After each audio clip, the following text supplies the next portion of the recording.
വേദിയിൽ ഉപവിഷ്ടരായ വിശിഷ്ടാതിഥികളെ, സദസ്സിൽ ഇരിപ്പുറപ്പിച്ച സ്നേഹവാരിധികളായ സഹോദര സഹോദരിമാർ, നിങ്ങൾക്കെല്ലാവർക്കും ഈശ്വരൻ്റെ സകല ഐശ്വര്യങ്ങളും സദാ വർഷിക്കുമാറാകട്ടെ എന്ന് ആത്മാർത്ഥമായി ആമുഖത്തിൽ തന്നെ പ്രാർത്ഥിക്കുന്നു. മതങ്ങളെക്കുറിച്ച്, അതേപോലെ മതത്തിൻ്റെ കാഴ്ചപ്പാടുകളെക്കുറിച്ച് സംസാരിക്കുവാനാണ് ഖുർആൻ സുന്നത്ത് പ്രസ്ഥാനത്തിൻ്റെ പ്രതിനിധിയായി ഞാൻ ക്ഷണിക്കപ്പെട്ടിട്ടുള്ളത്. ഒരുപാട് വിഷയങ്ങൾ എൻ്റെ സംസാരത്തിൽ ഉൾക്കൊള്ളണമെന്ന് ഇതിൻ്റെ സംഘാടകർ ആവശ്യപ്പെട്ടിട്ടുണ്ട്.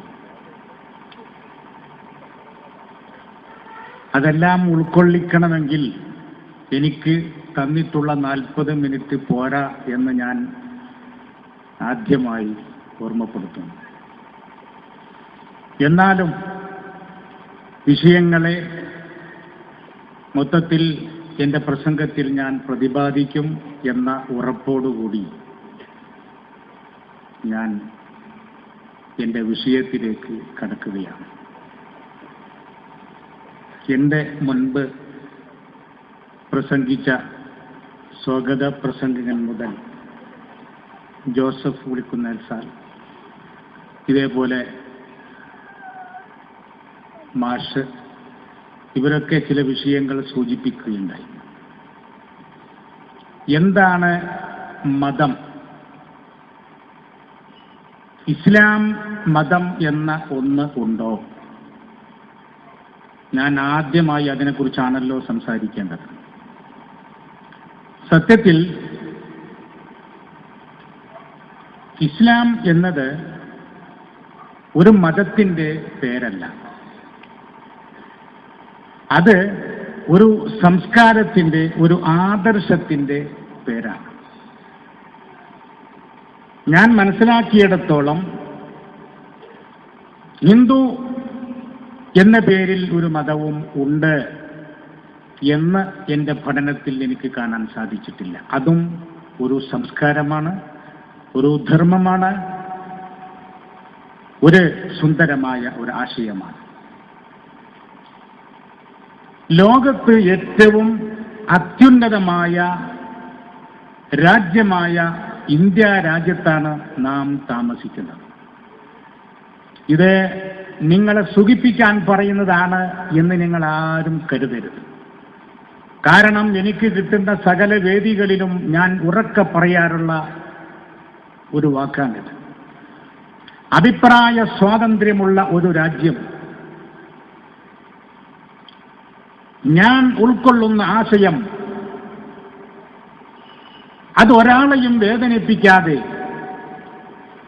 ഒരാളെയും ആക്രമിക്കാതെ തുറന്ന് പറയാൻ പറ്റുന്ന ഏക രാജ്യം, അതാണ് നമ്മുടെ ഭാരതം, അതാണ് നമ്മുടെ ഇന്ത്യ. അറബ് രാജ്യങ്ങളിൽ പോലും, അഥവാ ഇസ്ലാമിക രാജ്യങ്ങളായി അറിയപ്പെടുന്ന സ്ഥലങ്ങളിൽ പോലും ഇസ്ലാമിൻ്റെ തന്നെ കാര്യങ്ങൾ തുറന്നു പറയാൻ സാധിക്കാത്ത അവസ്ഥയാണ് എന്ന സത്യം നാം അറിയാം. അതിൽ നിന്ന് വ്യത്യസ്തമായി ആദർശങ്ങൾ ഉറക്കെ പറയാൻ, ആശയങ്ങൾ തുറന്ന് പ്രഖ്യാപിക്കാൻ സാധിക്കുന്ന ഒരു രാജ്യമാണ് നമ്മുടെ ഈ ഭാരതം ഒന്നുകൂടി ഞാൻ ആവർത്തിക്കുന്നു. ഒരുപാട് യുദ്ധങ്ങളെക്കുറിച്ച് നാം കേട്ടിട്ടുണ്ട്. മതത്തിൽ, ഇസ്ലാം മതത്തെക്കുറിച്ച് സംസാരിക്കുമ്പോൾ ആ മതത്തെക്കുറിച്ച് സംസാരിക്കുന്നവർ തന്നെ അതിൻ്റെ പഴയകാല ചരിത്രങ്ങളിൽ ഉണ്ടായിട്ടുള്ള യുദ്ധങ്ങളെക്കുറിച്ച് വളരെ വളരെ വാചാലരായി സംസാരിക്കാം. ഞാൻ തുറന്നു പറയുന്നു, ഇവിടുത്തെ പുരോഹിതന്മാർ മതത്തിൻ്റെ പേരിൽ അറിയപ്പെടുന്ന, മതം കൈയാളിയിട്ടുള്ള പുരോഹിതന്മാർ സത്യത്തിൽ മതം എന്താണെന്നറിഞ്ഞവരല്ല, ഖുർആനിന്റെ ഉള്ളിലേക്ക് ഇറങ്ങിച്ചെന്നവരല്ല. ഖുർആൻ എന്ന് പറയുന്ന ഈശ്വരന്റെ, ഞാൻ എന്തൊക്കെയോ പറയണം, കാരണം ഇതൊരു അപൂർവ അവസരമാണ്. ഒരുപാട് വിഷയങ്ങൾ എനിക്ക് തന്നിട്ടുമുണ്ട്. അല്ലാഹു എന്നത് ഈശ്വരന്റെ ഒരു പേരായിട്ടല്ല, അറബി ഭാഷയിൽ പറയുന്ന ഒരു വാക്കാണ്. മുസ്ലിങ്ങൾക്ക് ഒരു ഈശ്വരൻ, അത് അല്ലാഹു. ഹിന്ദുക്കൾക്ക് മറ്റൊന്ന് അത് ദൈവം, അതല്ലെങ്കിൽ ക്രൈസ്തവർക്ക് മറ്റൊന്ന് അത് യേശു അല്ലെങ്കിൽ യഹോവ എന്ന ഒരു കാഴ്ചപ്പാട് നീതിപരമല്ല, യുക്തിപരമല്ല, ആശാസ്യമല്ല. ഈ പ്രപഞ്ചത്തിന് ഒരു ശക്തിയുണ്ട്, ഒരു ഈശ്വരനുണ്ട്, നമ്മെ നയിക്കുന്ന, നമ്മെ അറിയുന്ന, നാം അറിയേണ്ട ആ മഹാശക്തി. ഖുർആനിന്റെ ഒരു ഭാഗം ഞാൻ നിങ്ങളെ കേൾപ്പിക്കാം. ഈശ്വരനെ തേടി നിങ്ങൾ കഅബയിൽ പോകേണ്ട, ഈശ്വരനെ തേടി നിങ്ങൾ ചർച്ചുകളിൽ പോകേണ്ട, ഈശ്വരനെ തേടി നിങ്ങൾ പള്ളിയിൽ പോകേണ്ട, അമ്പലത്തിൽ പോകേണ്ട. മറിച്ച് ഈശ്വരൻ ആദ്യം കുടികൊള്ളേണ്ടത് എന്റെയും നിങ്ങളുടെയും മനസ്സിന്റെ ഉള്ളിലാണ് എന്ന യാഥാർത്ഥ്യം നാം തിരിച്ചറിയണം. ഇവിടെ നാം പലപ്പോഴും കാണുന്നത് ഹിന്ദുവിനെയാണ്, പലപ്പോഴും നാം സംസാരിക്കുന്നത് മുസ്ലിമിനെ കുറിച്ചാണ്, അതല്ലെങ്കിൽ പലപ്പോഴും ചർച്ചയാകുന്നത് ക്രൈസ്തവതയെക്കുറിച്ചും ക്രൈസ്തവരെ കുറിച്ചുമാണ്. മനുഷ്യരെക്കുറിച്ച് സംസാരിക്കാൻ നമുക്ക് സമയമുണ്ടോ എന്ന് നാം ആലോചിക്കേണ്ടതുണ്ട്.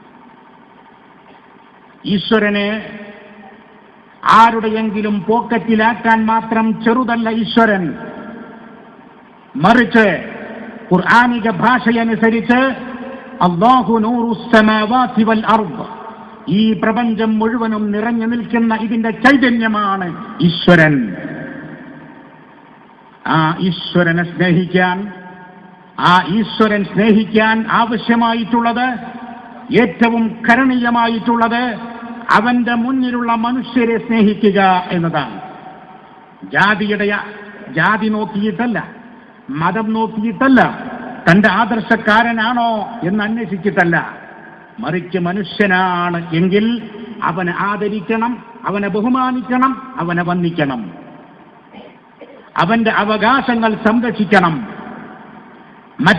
മറ്റാരെങ്കിലും അവന്റെ അവകാശങ്ങൾക്ക് നേരെ വിരൽ ചൂണ്ടുമ്പോൾ അതിൽ ഇടപെടാനുള്ള ആണത്തം നാം കാണിക്കണം. ജാതിയില്ല, മതമില്ല, വർഗമില്ല, വർണ്ണമില്ലാതെ മനുഷ്യരെ മനുഷ്യനായി കാണാൻ സാധിക്കുക എന്നതാണ് ഏറ്റവും ഔന്നത്യമുള്ള മനുഷ്യത്വം എന്ന് നാം തിരിച്ചറിയണം. ജോസഫ് പുളിക്കുന്നൽ സാർ വ്യക്തിപരമായി ഞാൻ ബന്ധമുള്ള ഒരാളാണ്.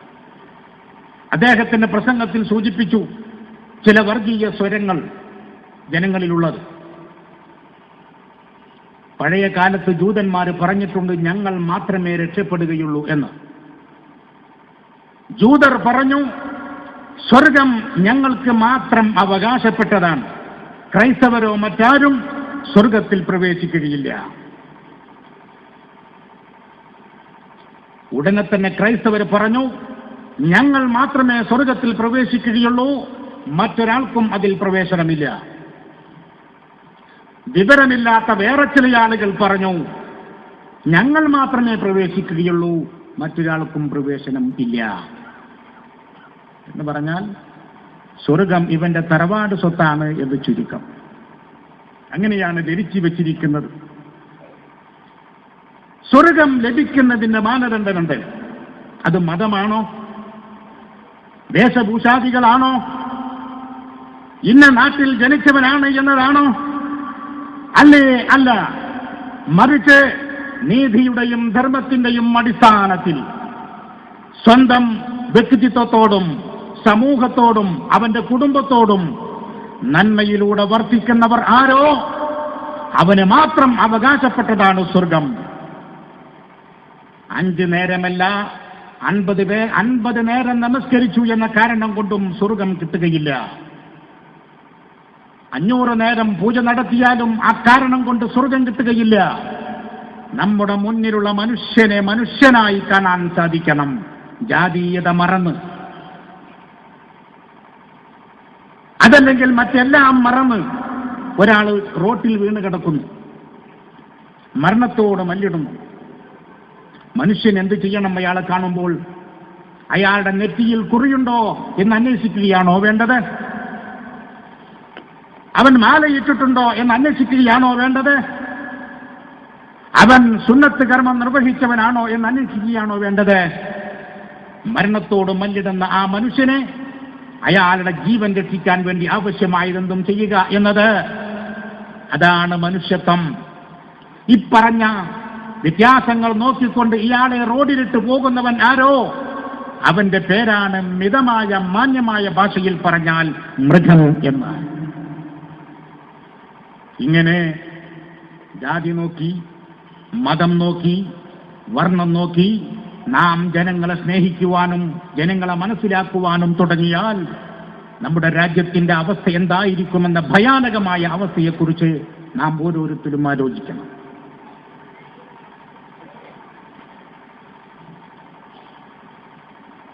തിരികൊളുത്തുന്നതിനെ കുറിച്ച് ഇവിടെ ചർച്ചയുണ്ട്. നേരത്തെ പറഞ്ഞു, ഞാൻ സൂചിപ്പിച്ചു, മതം എന്ന ഒരു കൺസെപ്റ്റ് ലോകത്തിന്റെ മുന്നിൽ ഇസ്ലാം വെക്കുന്നില്ല. ഞാൻ ഇങ്ങനെ സംസാരിക്കുമ്പോൾ പലതരം ശരങ്ങളും നിങ്ങളിൽ നിന്നുണ്ടാകും, അല്ലെങ്കിൽ മനസ്സിൽ ഉത്ഭവിക്കും എന്ന് എനിക്ക് തന്നെ അറിയാം. ഖുർആൻ എന്നത് ഏതെങ്കിലും ഒരു പ്രത്യേക ജാതിയോടോ വിഭാഗത്തോടോ സംസാരിക്കുന്ന ശൈലി ഖുർആൻ സ്വീകരിച്ചിട്ടില്ല. ഏതെങ്കിലും ഒരു വിഭാഗത്തെ പ്രത്യേകം മാറ്റി നിർത്തുന്ന, അതല്ലെങ്കിൽ ഏതെങ്കിലും ഒരു പ്രത്യേക വിഭാഗത്തെ സ്വന്തക്കാരാക്കി മാറ്റുന്ന ഒരു ശൈലിയും ഖുർആനിലില്ല. അതെല്ലാം പൗരോഹിത്യത്തിന്റെ സൃഷ്ടി മാത്രമാണ്. ഞാൻ ഉച്ചൈസ്രം നിങ്ങളെ മുന്നിൽ അറിയിക്കുകയാണ്. ഖുർആൻ നിങ്ങൾ മറിച്ചു നോക്കുമ്പോൾ ഞാൻ ഈ പറയുന്നത് ഒന്നുകൂടി നിങ്ങൾ ഉൾക്കൊള്ളണം. നിലവിലുള്ള മുസ്ലിങ്ങളും ഖുർആനും തമ്മിൽ വലിയ അന്തരമുണ്ട് എന്ന് നാം തിരിച്ചറിയണം. നിങ്ങൾക്ക് ഖുർആൻ മനസ്സിലാക്കാൻ നിങ്ങൾ മുസ്ലിമീങ്ങളെയല്ല നോക്കേണ്ടത്. മുസ്ലിമീങ്ങളുടെ അതല്ലെങ്കിൽ അതിൽ ബഹുഭൂരിപക്ഷത്തിന്റെ ജീവിതം നിങ്ങൾ നോക്കിയാൽ നിങ്ങൾക്ക് ഖുർആൻ തെറ്റിദ്ധരിക്കുക മാത്രമേ മനസ്സിലാക്കാൻ സാധിക്കുകയുള്ളൂ. ഖുർആനിന്റെ ആദ്യത്തെ വിളി ആരെയാണെന്നറിയുമോ? ഖുർആൻ നിങ്ങൾ മറിച്ചു നോക്കിയാൽ ആദ്യം കാണുന്ന വിളി ഓ മക്കക്കാരെ എന്നല്ല, ഓ മുസ്ലിങ്ങളെ എന്നല്ല, ഹൈന്ദവരെ എന്നല്ല, യഹൂദരെ ക്രൈസ്തവരെ എന്നല്ല, മറിച്ച് അയ്യുഹന്നാസ്, ഓ മനുഷ്യരെ എന്ന വിളിച്ചുകൊണ്ട് പറയുന്നത് വഅ്ബുദൂ റബ്ബക്കും അല്ലദീ ഖലഖക്കും വല്ലദീന മിൻ ഖബ്ലിക്കും, നിങ്ങളെയും നിങ്ങൾക്ക് മുൻപുള്ള സകല വസ്തുക്കളെയും സകല മനുഷ്യരെയും സൃഷ്ടിച്ച് പരിപാലിക്കുന്ന ഈശ്വരനുണ്ടല്ലോ, സർവേശ്വരനുണ്ടല്ലോ, ആ സർവേശ്വരനെ കീഴൊതുങ്ങി നിങ്ങൾ ജീവിക്കണം. എന്തൊക്കെയാണ് ആ സർവേശ്വരൻ നിങ്ങൾക്ക് ചെയ്തു തന്നിട്ടുള്ളത്?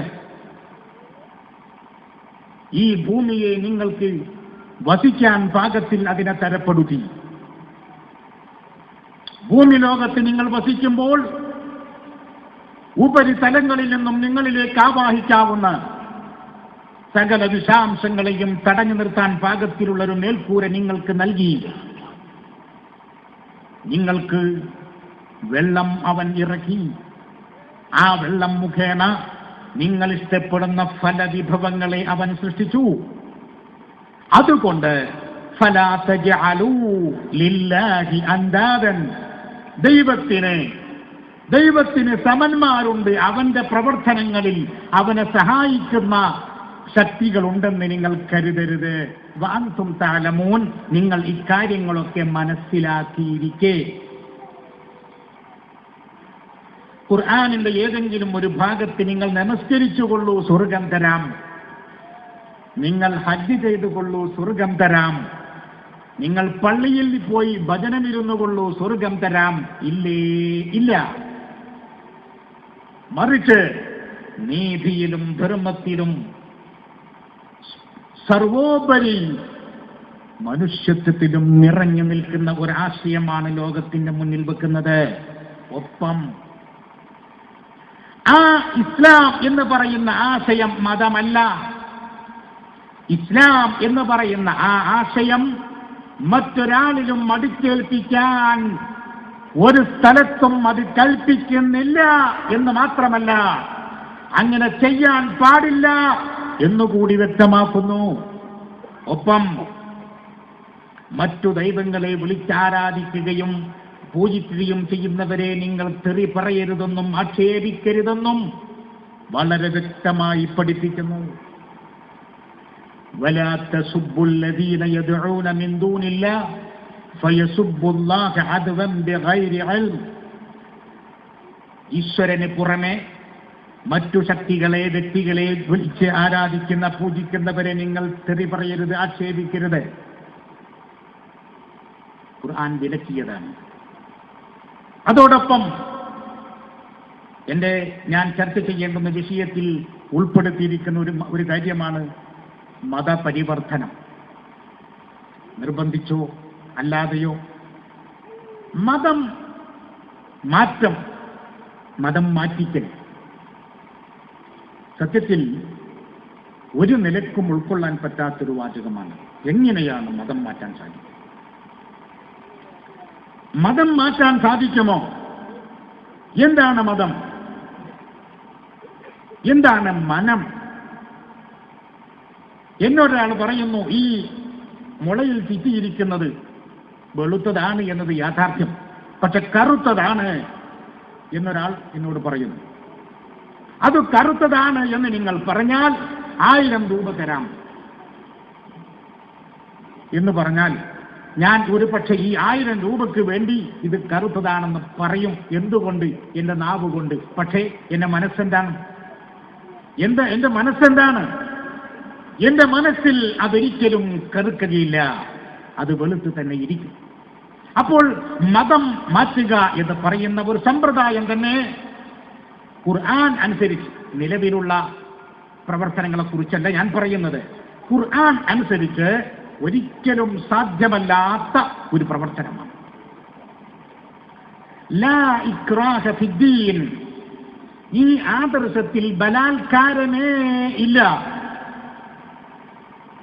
എന്ത് ആദർശമാണത് മുന്നിൽ വെക്കുന്നതെന്ന് അറിയുമോ? ഞാൻ നേരത്തെ സൂചിപ്പിച്ചു. ഒരുപാട് വിശാലമാക്കി പറയണമെങ്കിൽ നേരത്തെ ഞാൻ സൂചിപ്പിച്ചതുപോലെ എനിക്ക് സമയം വേണം. സമയം നിങ്ങൾ തന്നില്ല എന്നതിൽ എനിക്ക് പരാതിയില്ല. കാരണം ഇതേപോലെയുള്ള ഒരു പരിപാടിയിൽ ഇങ്ങനെ സാധിക്കൂ. നിങ്ങളെക്കുറിച്ച് പരാതിയല്ല ഞാൻ പറയുന്നത്, പക്ഷെ എന്റെ കുറവിനെ കുറിച്ചാണ് ഞാൻ പറയുന്നത്. അതിവിശാലമായി പറയാൻ സമയമില്ല എന്നത് എന്റെ ഒരു പരാതിയായിട്ട് നിങ്ങൾ കാണേണ്ട, ഞാൻ സൂചിപ്പിച്ചതേ ഉള്ളൂ. അപ്പോൾ മതം മാറ്റുക എന്നൊരു പ്രവർത്തനം ലോകത്ത് നടക്കുന്നുണ്ടെങ്കിൽ അത് തെമ്മാടിത്തരമാണ് എന്നതിൽ ഒരു തർക്കവുമില്ല. പക്ഷെ ഞാൻ പറയുന്നു, ഒരു ഖുർആൻ അംഗീകരിക്കുന്ന ഒരു മനുഷ്യനെ സംബന്ധിച്ചിടത്തോളം മതം മാറ്റാൻ സാധ്യമല്ല. അങ്ങനെ ഒരു പ്രവർത്തനം ഇല്ല. കാരണം ഈ ആശയത്തിൽ ബലാത്കാരമില്ല. ആവശ്യമുള്ളവനെ സ്വീകരിക്കാം, അല്ലാത്തവനെ തിരസ്കരിക്കാം എന്നാണ് പറയുന്നത്. ഖുർആൻ മനുഷ്യന്റെ മുന്നിൽ, ലോകത്തിന്റെ മുന്നിൽ വെക്കുന്ന മറ്റൊരാശയം, യാ അയ്യുഹന്നാസ് ഇന്നാ ഖലഖനാകും മിൻ ദക്കരിൻ വഉൻസ വജഅൽനാകും ശുഊബൻ വഖബാഇൽ ലിതആറഫു ഇന്ന അക്രമക്കും ഇൻദല്ലാഹി അത്ഖാകും. എന്താ പറയുന്നത്? ഓ മനുഷ്യരെ, ജാതിയെ വിളിച്ചുകൊണ്ട് പറഞ്ഞില്ല, ഏതെങ്കിലും പ്രദേശത്തുകാരെ വിളിച്ചുകൊണ്ട് സംസാരിച്ചില്ല. അങ്ങനെ അത് ഖുർആനിന്റെ ശൈലിയും അല്ല. ഇസ്ലാം അതല്ലെങ്കിൽ ഇസ്ലാം, ഞാൻ നേരത്തെ പറഞ്ഞു, അതൊരു മതത്തിന്റെ പേരല്ല, അതൊരു സംസ്കാരത്തിന്റെ പേരാണ്, ഒരാശയത്തിന്റെ പേരാണ്. മുസ്ലിം എന്ന് പറഞ്ഞ വാക്കിന്റെ അർത്ഥം എന്താണെന്നറിയുമോ? 5 നേരം നമസ്കരിക്കുന്നവൻ എന്നല്ല, ഹജ്ജ് ചെയ്യുന്നവൻ എന്നല്ല, നോമ്പെടുക്കുന്നവൻ എന്നല്ല, മറിച്ച് ആ വാക്കിന്റെ അർത്ഥം മറ്റു മനുഷ്യർക്ക് സമാധാനം നൽകുന്നവൻ എന്നാണ്. മുഅ്മിൻ എന്ന് പറയുന്ന വാക്കിന്റെ അർത്ഥം മറ്റു മനുഷ്യർക്ക് സുരക്ഷിതത്വം നൽകുന്നവൻ എന്നാണ്. ഇത് ഞാൻ താൽക്കാലികമായി ഇവിടെ വന്ന് പറഞ്ഞ് നിങ്ങളെ സുഖിപ്പിക്കാനല്ല, നിങ്ങൾക്ക് ഡിക്ഷണറികളും മറ്റും പരിശോധിക്കാം. അപ്പോൾ മുസ്ലിം എന്ന് പറയുന്നത് നീതിയുടെ ധർമ്മത്തിന്റെ അടിസ്ഥാനത്തിൽ സ്വയം ജീവിക്കുകയും മറ്റുള്ളവരെ ആ ആദർശം പറയുകയും. മതമല്ല.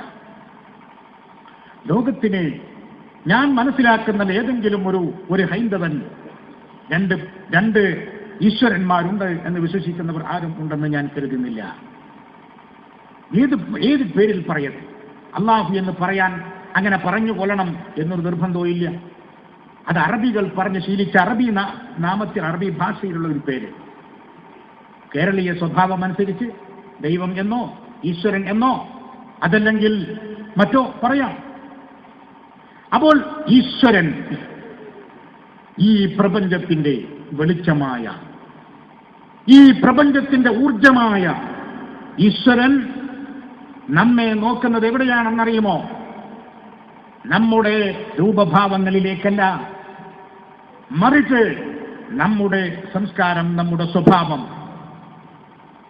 നമ്മുടെ ഉള്ളിന്റെ ഉള്ള്, അതാണ് സൃഷ്ടാവ് നോക്കിക്കാണുന്നത്. അതിലെന്താണ് നാം ഒളിപ്പിക്കുന്നത്? ഇതാണ് സൃഷ്ടാവിന് അറിയേണ്ടത്. ഇങ്ങനെ ഇവിടെ മതത്തിന്റെ പേരിൽ എപ്പോഴും കലഹങ്ങൾ നടക്കുന്നു. അതൊരു മതമായി മാറിയപ്പോൾ സ്വാഭാവികമായും മതങ്ങൾക്ക് അമ്പലങ്ങളുണ്ടായി, മതങ്ങൾക്ക് പള്ളികളുണ്ടായി, മതങ്ങൾക്ക് ചർച്ചുകൾ ഉണ്ടായി. എന്നിട്ട് ഓരോ വിഭാഗം ജനങ്ങളും പറഞ്ഞു, നിങ്ങൾക്ക് യഥാർത്ഥ ദൈവത്തെ കാണണമോ ഞങ്ങളുടെ ചർച്ചിലേക്ക് പോരൂ, നിങ്ങൾക്ക് യഥാർത്ഥ ദൈവത്തെ കാണണമോ നിങ്ങൾ ഞങ്ങളുടെ പള്ളികളിലേക്ക് പോരൂ, അതല്ലെങ്കിൽ ഞങ്ങളുടെ ക്ഷേത്രങ്ങളിലേക്ക് പോരൂ. ഇങ്ങനെ ദൈവത്തെ വിഭജിക്കാൻ തുടങ്ങി.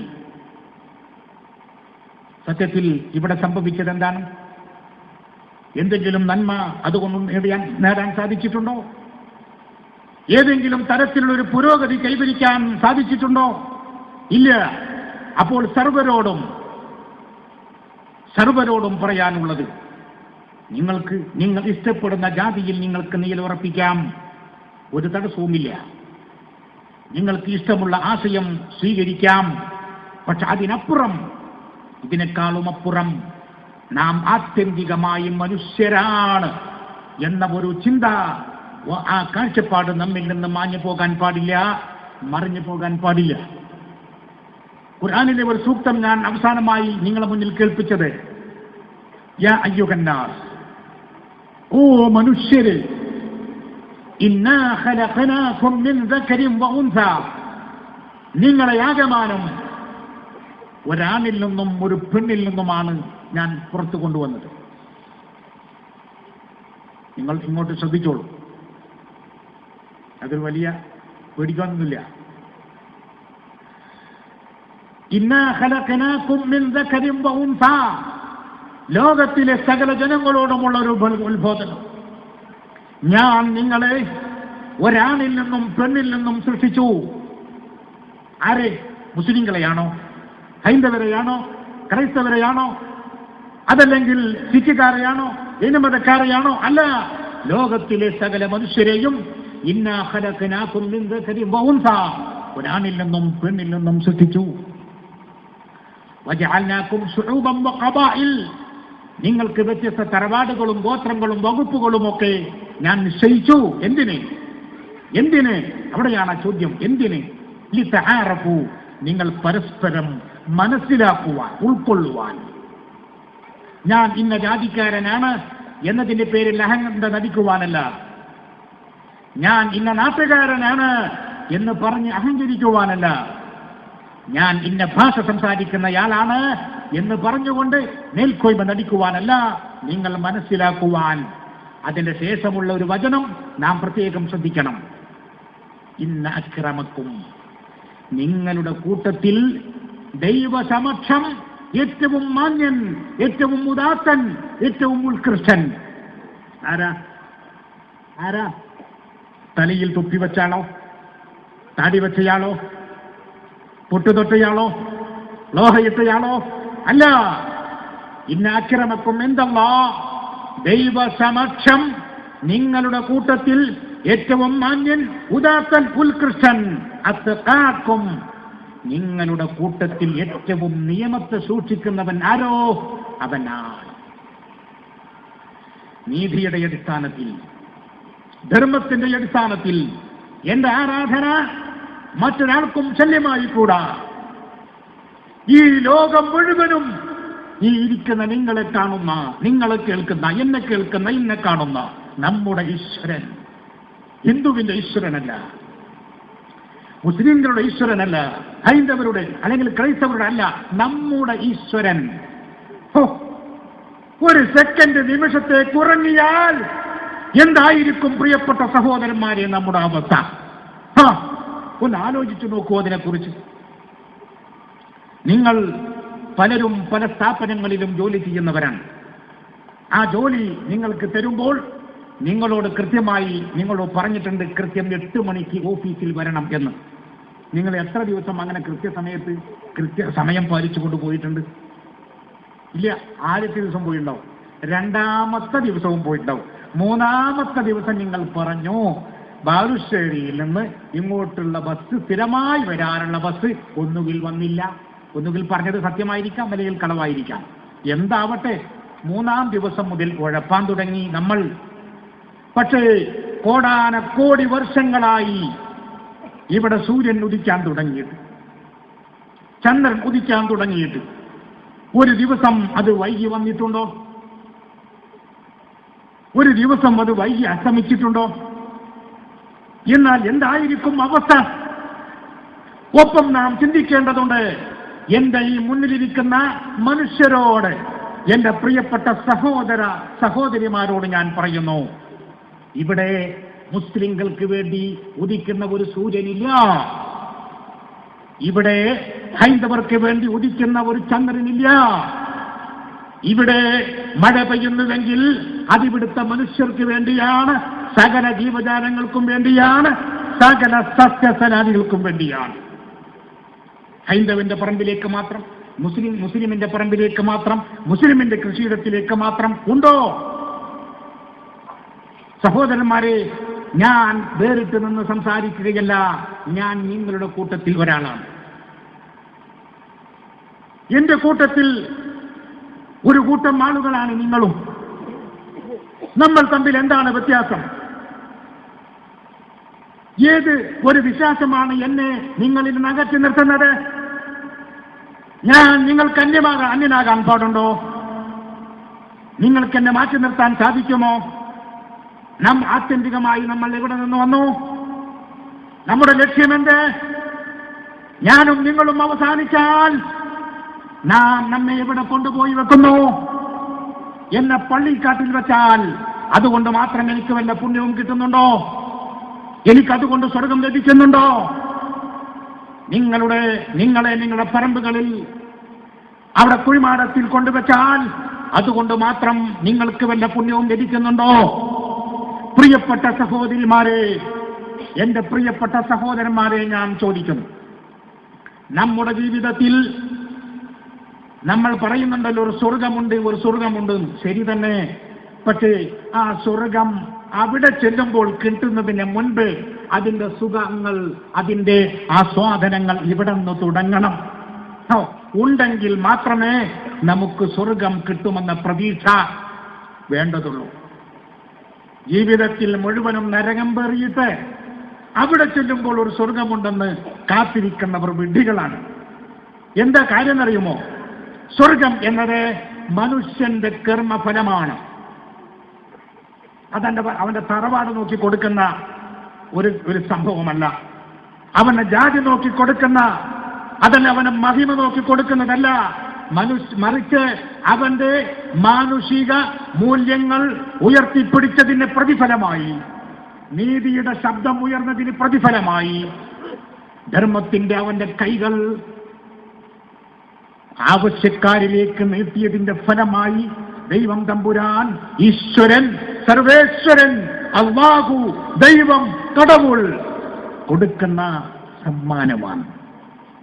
ആ സമ്മാനം വാങ്ങാൻ ഞാനും നിങ്ങളും അർഹനാകണമെങ്കിൽ ആദ്യമായി നമ്മിൽ ഉണ്ടാകേണ്ടത്, ആത്യന്തികമായി ഞാനും നിങ്ങളും മനുഷ്യരാണ് എന്ന തിരിച്ചറിവാണ്. നമ്മുടെ കൂട്ടത്തിൽ ആണ് പെണ്ണ് എന്ന ഒരു തരം തിരിവല്ലാതെ മറ്റൊരു തരം തിരിവുണ്ടായിക്കൂടാ. പ്രത്യേകിച്ച് നമ്മുടെ, ഞാൻ നേരത്തെ പറഞ്ഞുവല്ലോ, ഇന്ത്യ രാജ്യം അതൊരമ്മയാണ്. നമ്മുടെ ഭാരതം എന്നത് ഒരമ്മയാണ്. എങ്ങനത്തെ അമ്മ? സ്നേഹനിധിയായ വാത്സല്യമുള്ള ഒരമ്മ. ആ അമ്മക്ക് നമ്മെ സ്വീകരിക്കാൻ സാധിക്കുന്നു. ആ അമ്മ നമ്മെ സ്വീകരിച്ചു. ഒരുപാട് സംസ്കാരങ്ങളെ സ്വീകരിച്ചു, ഒരുപാട് ആശയങ്ങളെ സ്വീകരിച്ചു. ഒന്നിനെയും റിജക്ട് ചെയ്തില്ല. പക്ഷേ ആ അമ്മയുടെ അല്ലെങ്കിൽ ആ ഉമ്മയുടെ നെഞ്ചത്ത് കടാര കയറ്റാൻ ഞാനും നിങ്ങളും തയ്യാറാണെങ്കിൽ നമുക്ക് പിന്നെ ഈ അമ്മയുടെ വിരിമാറിൽ കിടന്നുറങ്ങാൻ പോയിട്ട് ഒരു സെക്കൻഡ് സമയം ഇവിടെ വസിക്കാൻ നാം യോഗ്യരല്ല. നാം മനസ്സിലാക്കണം. ഇവിടുത്തെ പുരോഹിതന്മാർ മതത്തിന്റെ പേരിൽ എപ്പോഴും പല കലഹങ്ങളും ഉണ്ടാക്കാറുണ്ട്. ഇതേപോലെ വിളക്ക്, എന്താ അതിനൊരു കുഴപ്പം? ഈ വിളക്കുകൾ മുസ്ലിം സമുദായത്തിലെ തന്നെ ശവകുടീരങ്ങളിൽ ശവാചാരങ്ങളിൽ ആവശ്യമില്ലാതെ കത്തിക്കുന്നുണ്ട്. അത് ലൈറ്റിന് വേണ്ടിയൊന്നല്ല, വെളിച്ചം കാണാനല്ല. ഇതിനേക്കാൾ പവറുള്ള ട്യൂബുകളും മറ്റു ബൾബുകളും അവിടെ ഉണ്ടായിരിക്കെ അത് കത്തിക്കുന്നുണ്ട്. അതിന് ഒരു ആരാധനാ സ്വഭാവം കാണുന്നുണ്ടോ? ഉണ്ടോ? ഉണ്ടെങ്കിൽ അത് ചെയ്യുന്നവരുടെ വിശ്വാസപ്രകാരം തന്നെ തെറ്റാണ്. ഇല്ലെങ്കിൽ അത് തെറ്റല്ലല്ലോ. എങ്കിൽ അതൊരു സംസ്കാരം എന്ന നിലക്ക്, ഒരു ചടങ്ങുമായി ബന്ധപ്പെട്ടു എന്ന നിലക്ക് അത് ചെയ്താൽ ആകാശം ഇടിഞ്ഞു പോകുമോ? ഇനി ചെയ്യാതിരിക്കുന്ന ആളുകൾക്ക് ഇതിന്റെ ആദർശം നോക്കിക്കൊണ്ടാണോ ചെയ്യാതിരിക്കുന്നത്? അതല്ല, മറിച്ച് ആ പ്രവർത്തനം ചെയ്യുമ്പോൾ അത് ശ്രദ്ധിക്കുന്ന ആയിരങ്ങളോ നൂറുകണക്കിനോ പതിനായിരക്കണക്കിനോ ആളുകൾ ഉണ്ട്. അവരുടെ വികാരം എന്തായിരിക്കും എന്നത് മാത്രമാണ് ചിന്ത. അതാണ് സ്വകാര്യതകളിൽ ഇതൊക്കെ ചെയ്യുന്നവരോ ചെയ്യാൻ ആഗ്രഹിക്കുന്നവരോ ഉണ്ടായിരിക്കാം. പക്ഷേ ജനമധ്യത്തിലാകുമ്പോൾ ഇനി നാളത്തെ പത്രങ്ങളിൽ, കാരണം പത്രങ്ങൾ ഏറെയുണ്ടല്ലോ, നാളത്തെ പത്രങ്ങളിൽ പത്രക്കാർ ഏതെല്ലാം തരത്തിൽ, സ്വഭാവത്തിൽ, രൂപത്തിൽ, ഭാവത്തിൽ ഇതിനെ കാണും എന്നതാണ് പേടി. സത്യത്തിൽ ദൈവത്തെ ഭയക്കുക എന്ന് പറയുന്ന ഒരു സ്വഭാവം ഇല്ല. ദൈവം എന്നത്, ചില ആളുകൾ പറയാറുണ്ട്, ദൈവത്തെ സൂക്ഷിക്കണം കേട്ടോ. എന്റെ ദൈവം പോക്കറ്റടിക്കാരനാണോ? ബസ്സിലാണ് നമ്മളത് കണ്ടിട്ടുണ്ട്, പോക്കറ്റടിക്കാരെ സൂക്ഷിക്കുക. ഇതേപോലെ ദൈവത്തെ സൂക്ഷിക്കുക അല്ല, ദൈവത്തെ സൂക്ഷിക്കേണ്ടതില്ല. ദൈവത്തെ സ്നേഹിക്കാൻ സാധിക്കണം. ദൈവത്തെ ഭയക്കുകയല്ല വേണ്ടത്, മറിച്ച് പഴയ കാലത്ത് ഞങ്ങളുടെ മുസ്ലിം സമുദായത്തിലെ കുടുംബങ്ങളിൽ അവിടുത്തെ മക്കൾ കൂടുതൽ ഉമ്മയെയാണ് സ്നേഹിക്കുക. എന്താ കാരണം എന്നറിയോ? ബാപ്പയെ പേടിയാണ്. കുഞ്ഞുനാളിൽ ചോറ് കൊടുക്കുമ്പോൾ കഴിക്കുന്നില്ലെങ്കിൽ പറയും ബാപ്പ വരും, ബാപ്പാനോട് പറയും എന്ന് പറഞ്ഞാൽ കുട്ടി ഭക്ഷണം കഴിക്കാൻ മടിക്കുന്ന ആളാണെങ്കിലും കഴിക്കും. എന്താ കാരണം? ബാപ്പാനെ കുട്ടി ചെറുപ്പത്തിൽ തന്നെ ഒരു ഭീകര സ്വഭാവമുള്ള ബാപ്പാനോട് പറയും, അല്ല ബാപ്പ എന്തോ ഒരു ഇങ്ങനെ മനസ്സിലാക്കി. വലിയ പ്രായം ചെന്ന ആളുകൾ പോലും ഇപ്പോഴും വല്ല ആവശ്യമുണ്ടെങ്കിൽ ഉമ്മായുടെ കോന്തല, അതിന് നേരത്തെ ജോസഫ് സാർ പറഞ്ഞ പോലെ ഇവിടെ തെറിയൊന്നും ആവൂലല്ലോ. കോന്തല എന്ന് പറഞ്ഞാൽ തുണിയുടെ, അറിയാലോ, അതിന്റെ തലപ്പം ഇങ്ങനെ പിടിച്ചിട്ട്, അതും തെറിയാവൂലല്ലോ അല്ലേ? അതിന്റെ ഈ എന്താ പറയാ, കോന്തല പിടിച്ചിട്ട് പറയും ഉമ്മ എനിക്കത് വേണം, എനിക്കിത് വേണം. പാപ്പാനോട് പറഞ്ഞേക്ക്, ഇല്ല പാപ്പാന്റെ അടുത്തേക്ക് പോവാൻ പേടിയാണ്. അപ്പൊ ഇങ്ങനെ ദൈവത്തെ പേടിപ്പിച്ചപ്പോൾ, ബാപ്പയെ പേടിപ്പിച്ചപ്പോൾ ഒരു എന്തോ ഒരു ജീവിയായി കുട്ടികൾ ബാപ്പയെ മനസ്സിലാക്കിയതുപോലെ ദൈവത്തെ നിങ്ങൾ പേടിക്കണം എന്ന ആ ഒരു ശൈലി തന്നെ തെറ്റാണ്. ദൈവത്തെ പേടിക്കാൻ പാടില്ല. എനിക്ക് വെള്ളം നൽകുന്ന, എനിക്ക് ഭക്ഷണം നൽകുന്ന, എനിക്ക് തോട്ടവും പാടവും പറമ്പും നൽകിയിട്ടുള്ള, എനിക്ക് ഭാര്യയെ, സന്തതികളെ, അച്ഛനെ, അമ്മയെ, ബാപ്പയെ, ഉമ്മയെ, രക്ഷിതാക്കളെ നൽകിയിട്ടുള്ള ഈശ്വരനെ ഞാൻ പേടിക്കാമോ? മറിച്ച് അവനെ സ്നേഹിക്കല്ലേ വേണ്ടത്. അതുകൊണ്ട് ഈശ്വരനെ നമുക്ക് അറിയാൻ സാധിക്കണമെങ്കിൽ നാം ആദ്യം നോക്കേണ്ടത് എങ്ങോട്ടോന്നറിയുമോ? ആദ്യം നോക്കേണ്ടത് നമ്മുടെ ശരീരത്തിലേക്കാണ്. നാം നമ്മെ ഒന്ന് ആദ്യം അറിയണം. എന്നോട് ചോദിച്ചിട്ടാണോ ഞാൻ ഇവിടെ വന്നത്? ഞാൻ അന്വേഷിച്ചിട്ടാണോ ഞാൻ ഇവിടെ വന്നത്? പക്ഷേ ഒരു കോഴിക്കുഞ്ഞ് ഇവിടെ വന്ന് പിറന്നു വീണപ്പോൾ കോഴിക്കുഞ്ഞ് തൊട്ടടുത്ത നിമിഷത്തിൽ അത് ഓടി, അത് പാഞ്ഞു. അതിൻ്റെ അമ്മയോടൊപ്പം, അതിൻ്റെ തള്ളയോടൊപ്പം അത് ഓടിപ്പാഞ്ഞ് നടന്നു. പക്ഷെ ഞാനും നിങ്ങളും ഇവിടെ വന്നപ്പോൾ എന്നെ ആർക്കും അറിയില്ല, നിങ്ങളെ ആർക്കും അറിയില്ല, നിങ്ങളെ ആരും അറിയില്ല. പരസ്പരം അങ്ങോട്ടും ഇങ്ങോട്ടും അമ്മക്ക് പോലും നമ്മ അറിയോ? അല്ലേ? നമ്മുടെ അമ്മക്ക് നമ്മെ അറിയോ? അച്ഛനറിയോ? ഇല്ല. ഹോസ്പിറ്റലിൽ നിന്നെങ്ങാനും കുട്ടി മാറിപ്പോയാൽ മാറിയിട്ടുണ്ടെന്ന് പറയാൻ പറ്റുമോ? പറ്റൂല. അപ്പോൾ ഞാൻ അറിയാത്ത, നിങ്ങളറിയാത്ത, നിങ്ങളെ അറിയാത്ത സാഹചര്യത്തിൽ നാം ഇവിടെ വന്നു. ഇത്രയും നിങ്ങൾക്ക് പക്വതയായി, നിങ്ങൾക്ക് പ്രായം തികഞ്ഞു, നിങ്ങൾക്ക് വിവരം വെച്ചു. ബാലുശ്ശേരങ്ങാടിയിലേക്ക് ഇറങ്ങി കുറച്ചു നേരം അവിടെ നിന്നാൽ ഒരുപക്ഷെ ഇനി ഏവി കൂടെ വന്നത്, ഏവി കൂടെ പോകുന്നത് ഇപ്പോൾ നിങ്ങൾ ഒരുപക്ഷെ തിരിച്ചറിയാൻ പറ്റാതെ വരും. പക്ഷേ നിങ്ങൾക്ക് ആ പരിചിതത്വമുള്ള ആ സന്ദർഭത്തിൽ നിങ്ങൾ ഇവിടെ വന്നപ്പോൾ ആ പരിചിതത്വം നിങ്ങൾക്ക് പ്രശ്നമായില്ല. നിങ്ങളെ താലോലിക്കാൻ, നമ്മെ താലോലിക്കാൻ ആളുകളുണ്ടായി. ഒന്നിനും കഴിയാത്ത അവസ്ഥ നമുക്ക് പ്രശ്നം സൃഷ്ടിച്ചിട്ടില്ല. ഇങ്ങനെ നമ്മെ താങ്ങിയ, നമുക്ക് തണലായി നിന്ന നാം പുറത്തു വന്നപ്പോഴേക്കും ഇന്നലെ വരെ അവിടെ ഇല്ലാതിരുന്ന ഒരു സാധനം, നമുക്ക് ആ സമയത്ത് പറ്റുന്ന ഏക ഭക്ഷണം നമ്മുടെ അമ്മയുടെ അമ്മിഞ്ഞപ്പാൽ നമുക്കായി ഒരുക്കിയ ഈശ്വരനെ നമുക്ക് ഭയക്കാൻ പറ്റുമോ? ആ ഈശ്വരനെ പേടിക്കാൻ പ്രിയപ്പെട്ട സഹോദരങ്ങളെ നമുക്ക് കഴിയുമോ? മറിച്ച് നാം സ്നേഹിക്കണം. നമ്മെ സ്നേഹിക്കുന്ന ആ ഈശ്വരനെ സ്നേഹിക്കാൻ നമുക്ക് കഴിയണം. മനസ്സിലായി? അപ്പോൾ ഇതേപോലെ തന്നെയാണ് ഹിന്ദു ധർമ്മം. ഇസ്ലാമിനെ കുറിച്ച് ഞാൻ പറഞ്ഞതുപോലെ ഹിന്ദു ഒരു മതത്തെ ഉണ്ടാക്കുന്നില്ല, ഒരു മതം അത് പരിചയപ്പെടുത്തുന്നില്ല. അതിന്റെ ആശയം, അതിന്റെ ധർമ്മം നല്ല ഒരു ധർമ്മമാണ്. ഒരാളെയും ആക്രമിക്കാൻ അത് ഒരിക്കലും കൂട്ടുനിൽക്കുന്നില്ല. ഒരാളെയും ആശയത്തിലും അതേപോലെ തന്നെ സ്വന്തത്തിലും കൈയിടാൻ അത് അനുവദിക്കുന്നില്ല. അഹിംസ അതിന്റെ മുഖമുദ്രയാണ്. ഇതിനെക്കുറിച്ച് പറയുമ്പോൾ ഇസ്ലാമിന്റെ കാഴ്ചപ്പാട്, ഖുർആന്റെ കാഴ്ചപ്പാടെന്ന് പറയേണ്ടതുണ്ട്. നിങ്ങൾ കേട്ടിരിക്കും ഒരുപാട് യുദ്ധങ്ങളെക്കുറിച്ച്. ഞാൻ അങ്ങോട്ട് ഇങ്ങനെ പറഞ്ഞ് ഇങ്ങനെ വരുമ്പോഴാണ് എന്തോ ഒരു സാധനം കിടന്ന് കളിക്കുന്ന ഒരവസ്ഥ വന്നത്. അപ്പോൾ നിങ്ങളുടെ ശ്രദ്ധ അങ്ങോട്ട് പോയി. അപ്പോൾ ഞാൻ എങ്ങോട്ടോ ശ്രദ്ധിച്ചു. അഹിംസ എന്താണ് ഈ സാധനം? യുദ്ധം എന്നത് എന്താണ്? യുദ്ധം ഉണ്ടാകുമോ? യുദ്ധം ഉണ്ടാകാൻ വല്ല പഴുതുമുണ്ടോ? എന്തിനാ യുദ്ധം ഉണ്ടാകുന്നത്? എന്റെ ആശയം, മറ്റുള്ള ഒരാളെ അടിച്ചേൽപ്പിക്കേണ്ടി വരുമ്പോൾ, അതല്ലെങ്കിൽ അടിച്ചേൽപ്പിക്കേണ്ടതാകുമ്പോൾ അവിടെ സംഘട്ടനം ഉണ്ടാകുന്നു.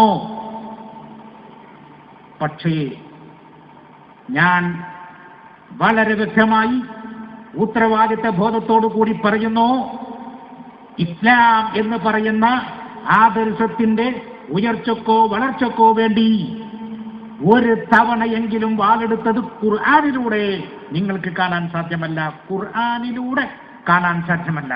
അടിവര നിങ്ങളിടണം, അടിവര നിങ്ങളിടണം. പിന്നെ എവിടെ കാണും? ചരിത്രങ്ങളിൽ കാണും, മറ്റു പലതിലും കാണും. പക്ഷേ ഖുർആൻ അത് പറയുന്നത് എന്താണെന്നറിയുമോ? നിങ്ങളുടെ ആദർശം എന്താണ്? ആദർശം, ആ ആദർശത്തിന്റെ ആകത്തുക ഇതാണ്: നീതി, ധർമ്മം, നിഷ്ഠ. ഒരാളും ആക്രമിക്കാൻ പാടില്ല, ഒരാളും ആക്രമിക്കപ്പെടാൻ പാടില്ല. അതിന്റെ ലക്ഷ്യമാണ്. ഞാൻ ആ വാക്ക് പറയുമ്പോൾ നിങ്ങൾക്ക് വേഗം പറയും. പ്രത്യേകിച്ച് ഞാൻ എന്ത് പറഞ്ഞാലും നിങ്ങൾക്ക് മനസ്സിലാകും. എന്താ മനസ്സിലാവാതിരിക്കാൻ? ഞാൻ പ്രവാചകന്മാരെന്ന് പറഞ്ഞാൽ നിങ്ങൾക്കറിയില്ലേ? അങ്ങനെ ഒരു അപരിചിതത്വം കണ്ട് സംസാരിക്കേണ്ടെന്ന് ആവശ്യമൊന്നുമില്ല. ഖുർആൻ പരിചയപ്പെടുത്തിയ പ്രവാചകന്മാർ വന്നുകൊണ്ട് ജനങ്ങളോട് പറഞ്ഞതെന്താണെന്നറിയുമോ? നമസ്കരിച്ചുകൂടി, നോമ്പ് നോറ്റുകൂടി, പള്ളിയിലേക്ക് പോയി കൂടി ബാങ്ക് കൊടുത്തുകൂടി അല്ല മറിച്ച് പറഞ്ഞത് എന്താണെന്നറിയുമോ? സമൂഹത്തിലേക്ക് ഇറങ്ങി തിരിച്ചുകൊണ്ട് നിങ്ങൾ അളവിലും തൂക്കത്തിലും മായം ചേർക്കുന്ന, അളവിലും തൂക്കത്തിലും കൃത്രിമം കാണിക്കുന്ന, മനുഷ്യത്വരഹിതമായ പ്രവർത്തനങ്ങൾ ചെയ്യുന്ന, സ്ത്രീകളെ കൊലക്ക് കൊടുക്കുന്ന, അതേപോലെ സ്വേച്ഛാധിപത്യം വാഴുന്ന ആ അവസ്ഥയിൽ അവരിലേക്ക് ഇറങ്ങി ചെന്നുകൊണ്ട് പറഞ്ഞു, നിർത്തണം.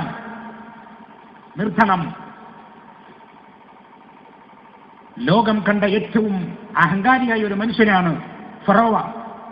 ഞാനാണ് ഈശ്വരൻ എന്ന് അയാൾ പറഞ്ഞു. എന്റെ സമയം കഴിഞ്ഞാൽ നിങ്ങൾ നിയന്ത്രിക്കണം.